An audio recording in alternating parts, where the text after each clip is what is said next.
सब लीनिएज है।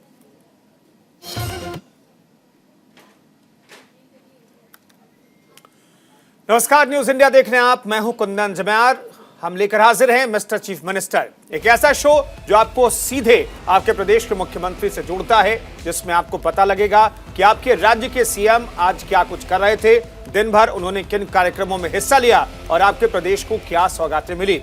इस शो के जरिए हम आपको बताते हैं आज देश भर के मुख्यमंत्रियों की क्या क्या गतिविधियां रही, जनता और प्रदेश के विकास के लिए क्या क्या अहम कदम उठाए गए, जिनका आपसे सीधा सरोकार रहेगा। तो सबसे पहले आज हम बात करेंगे प्रधानमंत्री नरेंद्र मोदी की।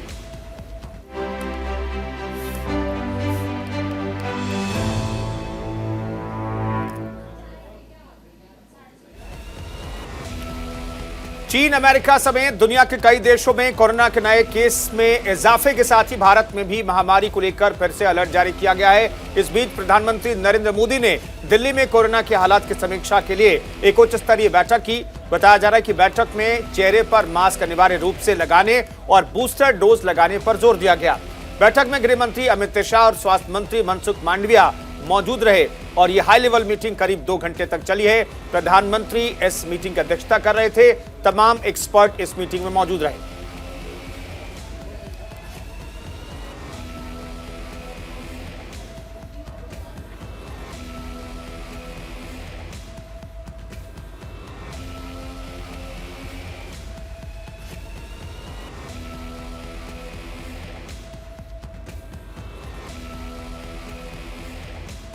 प्रधानमंत्री नरेंद्र मोदी ने एक्सपर्ट्स और तमाम विभागों के साथ, मंत्रालयों के साथ एक महत्वपूर्ण बैठक की है, जिसकी तस्वीरें हम आपको दिखा रहे हैं। करीब 2 घंटे तक ये बैठक चली। मास्क को अनिवार्य करने पर चर्चा की गई है और बूस्टर डोज पर भी बातचीत हुई है। क्योंकि बूस्टर डोज को लेकर के बहुत ज्यादा लोग अभी दिलचस्पी नहीं दिखा रहे थे, लेकिन अब चीन, जापान, अमेरिका और ब्राजील जैसे देशों में मामले बढ़े और सबसे हालत खराब तो चीन की है। ऐसे में बूस्टर डोज को लेकर के अब पहल की जा रही है कि बूस्टर डोज लोगों को लगवाई जाए और लोगों को प्रेरित किया जाए कि वो बूस्टर डोज लें। दरअसल चीन में BF7 नाम के जो नया म्यूटेट हुआ है वायरस, उसके बाद खतरा बढ़ा है, पूरी दुनिया में खतरा बढ़ा है। आप अंदाजा लगा सकते हैं कि 24 घंटे में, पिछले 24 घंटे की अगर हम बात करें तो अलग अलग देशों में करीब 6 लाख एक साथ मामले सामने आए हैं, जिससे चिंता बढ़ गई है। भारत में भी 4 से 5 BF7 वेरिएंट के मामले सामने आ चुके हैं। ऐसे में चिंता बढ़ी है तो प्रधानमंत्री नरेंद्र मोदी एक्शन में दिखाई दे रहे हैं। मनसुख मांडविया ने कल, केंद्रीय स्वास्थ्य मंत्री ने हाई लेवल मीटिंग की थी। आज प्रधानमंत्री नरेंद्र मोदी ने हाई लेवल मीटिंग की है। हालात पर सरकार की नजर बनी हुई है और लोगों से एहतियात बरतने की अपील की जा रही है। न्यूज इंडिया भी आपसे अपील करता है कि भीड़ भाड़ वाली जगहों पर एहतियात बरतें, मास्क जरूर लगाएं, सोशल डिस्टेंसिंग का इस्तेमाल जरूर करें, क्योंकि ये वेरिएंट जो म्यूटेट हुआ है, जो जिसे BF7 कहा जा रहा है, एक जो संक्रमित व्यक्ति है वो 18 लोगों को संक्रमण दे सकता है, संक्रमित कर सकता है। और अब बात दिल्ली की। दिल्ली के मुख्यमंत्री अरविंद केजरीवाल ने भी मुख्यमंत्री कैंप कार्यालय में कोरोना को लेकर समीक्षा बैठक की है। बैठक के बाद सीएम केजरीवाल ने कहा कि कोरोना को लेकर दिल्ली सरकार की तैयारी पूरी है। दिल्ली में कोरोना को लेकर घबराने की कोई जरूरत नहीं है। इसके अलावा बैठक में शिक्षा निदेशालय के तहत सभी सरकारी स्कूल 1 जनवरी से 12 जनवरी 2023 तक शीतकालीन अवकाश के दौरान बंद रखने का फैसला लिया गया है। शीतकालीन अवकाश घोषित किया गया है। साथ ही 9वीं से 12वीं क्लास के लिए 2 जनवरी से 14 जनवरी 2023 तक रेमेडियल क्लास आयोजित की जाएंगी।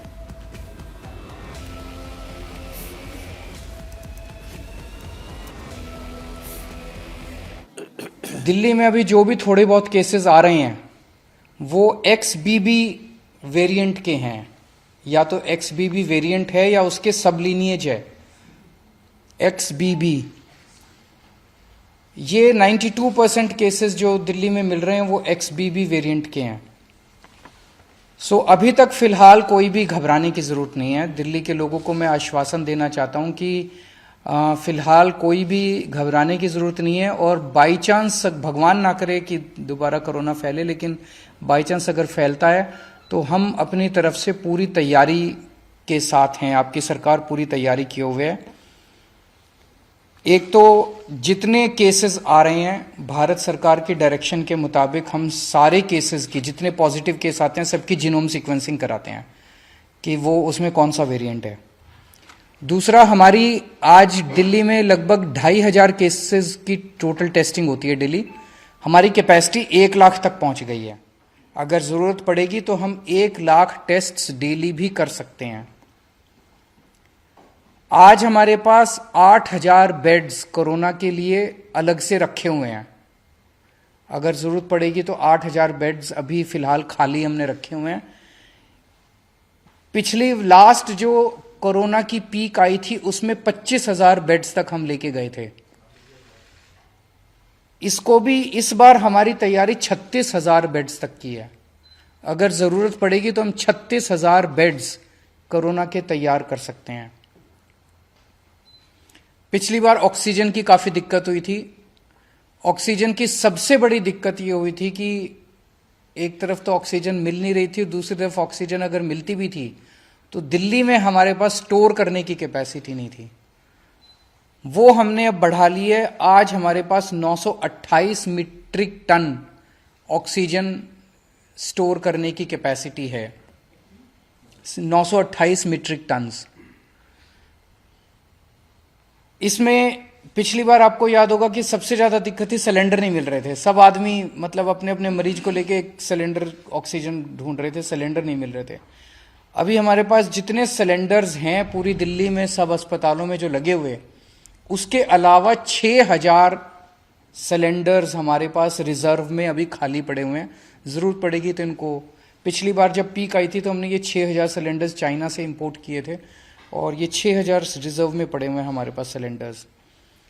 पिछली बार एक दिक्कत ये आई थी कि XYZ स्टेट कह देता था कि ठीक है आप ऑक्सीजन उठा लो।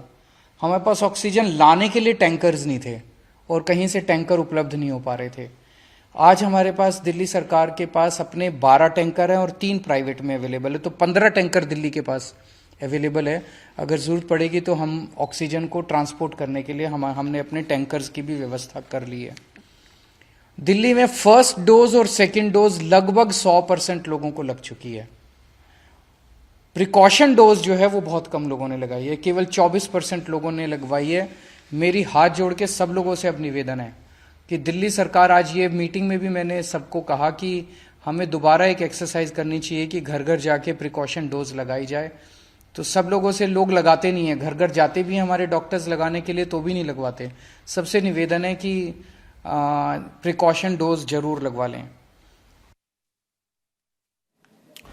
इधर कोरोना को लेकर पश्चिम बंगाल की मुख्यमंत्री ममता बनर्जी ने अधिकारियों के साथ बैठक की है। बैठक के बाद मुख्यमंत्री ने कहा कि हमने कोरोना को लेकर के अहम बैठक की है। प्रदेश सरकार ने इसके लिए कमेटी गठित की है जो निगरानी रख रही है। सीएम ने आगे कहा कि अभी बंगाल में घबराने की स्थिति नहीं है, लेकिन प्रदेश सरकार कोरोना को लेकर सब मॉनिटर कर रही है। मुख्यमंत्री ममता बनर्जी ने लोगों से कोरोना को लेकर के सतर्क रहने की अपील की है। उन्होंने कहा कि घबराने की जरूरत नहीं है, लेकिन लोग जरूर सतर्कता बरतें।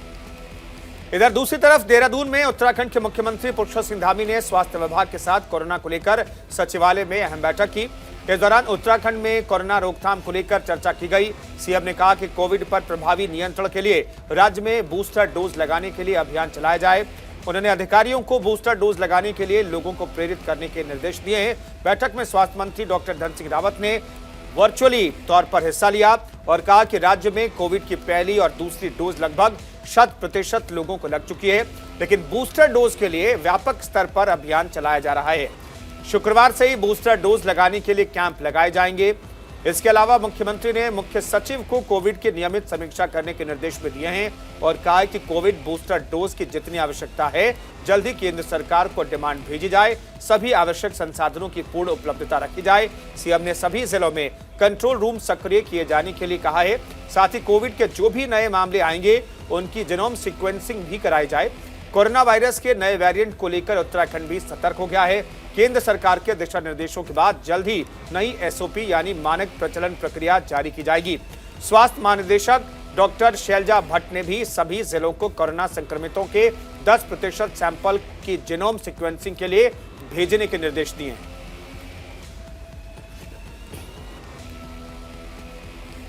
चूंकि जून में पहले ही जो इसकी एडवाइजरी जारी हुई है, उसी एडवाइजरी के आधार पर हम लोगों ने आज भी बात की है और हमारा पूरा फोकस है कि सावधानी बरती जाएगी, जागरूकता बढ़ाई जाएगी और साथ में जो वैक्सीनेशन है, वैसे तो हमारे यहाँ पहले ही हो चुका है, अब बूस्टर डोज सभी से हमारा अनुरोध है कि बूस्टर डोज लगाएं और चूंकि सभी जो हमारे स्वास्थ्य विभाग के लोग हैं उस पर काम कर रहे हैं और जरूरी जो सतर्कता है वो बरती जा रही है, हर प्रकार की सावधानी बरती जा रही है। भारत सरकार के जो भी दिशा निर्देश हैं उसके आदेशों के क्रम में हम लोग यहाँ। और मिस्टर चीफ मिनिस्टर में अब बात उत्तर प्रदेश के मुख्यमंत्री योगी आदित्यनाथ की। दरअसल योगी आदित्यनाथ ने लखनऊ में बैठक कर प्रदेश में कोरोना की स्थिति की समीक्षा की है, जहां पर मुख्यमंत्री ने अफसरों को निर्देश दिए हैं कि कोरोना संक्रमण से बचने के लिए कोविड प्रोटोकॉल का कड़ाई से पालन करवाएं और अस्पतालों, बस, रेलवे स्टेशन, बाजारों जैसी भीड़ भाड़ वाले सार्वजनिक स्थलों पर फेस मास्क लगाए जाने को लेकर लोगों को जागरूक करें। उन्होंने कहा कि कोविड की बदलती परिस्थितियों पर सूक्ष्म नजर रखी जाए, चिकित्सा शिक्षा, स्वास्थ्य विभाग बेहतर समन्वय के साथ तैयारी करें, राज्य स्तरीय स्वास्थ्य सलाहकार समिति के सुझाव के अनुसार आगे की नीति तय की जाएगी। स्वास्थ्य मंत्रालय भारत सरकार से सतत संपर्क संवाद बनाए रखें, ये मुख्यमंत्री ने आदेश दिया है। सीएम ने आगे कहा कि कोविड की बदलती परिस्थितियों में जो भी नए केस मिले उनके जीनोम सीक्वेंसिंग जरूर कराई जाए, रोजाना टेस्टिंग को बढ़ाया जाए, गंभीर असाध्य रोग से ग्रस्त लोगों, बुजुर्गों को विशेष सावधानी बरतनी होगी। मुख्यमंत्री योगी ने कहा कि अलग अलग देशों में बीते एक सप्ताह में कोविड के नए केस में बढ़ोतरी देखी जा रही है, लेकिन प्रदेश में स्थिति अभी सामान्य है। दिसंबर में प्रदेश की कोविड पॉजिटिविटी दर 0.01% रही है और वर्तमान में कुल एक्टिव केस की संख्या महज 62 है। बीते 24 घंटों में 27,208 टेस्ट किए गए हैं और एक भी नए मरीज की पुष्टि नहीं हुई है। इसी अवधि में 33 लोग इलाज के बाद ठीक होकर घर लौटे।